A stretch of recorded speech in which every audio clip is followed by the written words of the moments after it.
بسم اللہ الرحمن الرحیم۔ السلام علیکم ناظرین، ہر کوئی اپنے دشمن سے بدلہ لینا چاہتا ہے، لیکن بدلہ لینے سے زیادہ افضل معاف کر دینا ہے، اور کسی کی زیادتی کو معاف کر دینا ہی بڑا بدلہ ہے۔ لیکن بعض افراد کے ظلم ایسے ہوتے ہیں کہ انہیں معاف کر پانا کسی کے بس کی بات نہیں ہوتی، اور نہ ہی انہیں معاف کرنا درست فیصلہ ہوتا ہے۔ لہٰذا ایسا ظالم دشمن جو اپنے ظلم سے باز نہیں آ رہا اور کسی میں اس ظلم کو روکنے کی طاقت بھی نہیں، تو اس ظلم کو روکنے کے لیے اور اس سے بدلہ لینے کے لیے یا قہاروں کا وظیفہ ضرور کر لیں۔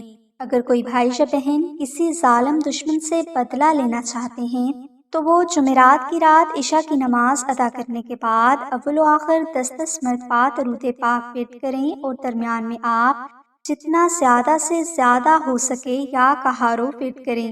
آپ نے 21 دن میں یا قہاروں کو 1,25,000 مرتبہ ورد کرنا ہے۔ دوران وظیفہ آپ نے کچا پیاز استعمال نہیں کرنا، اور تمام شرعی احکامات کی پابندی کے ساتھ اس ورد کو کرنا ہے۔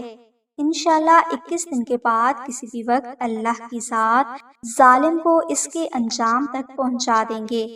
مزید معلومات کے لیے بہنیں دیے گئے نمبر پر اماں زینب سے رابطہ کر سکتی ہیں۔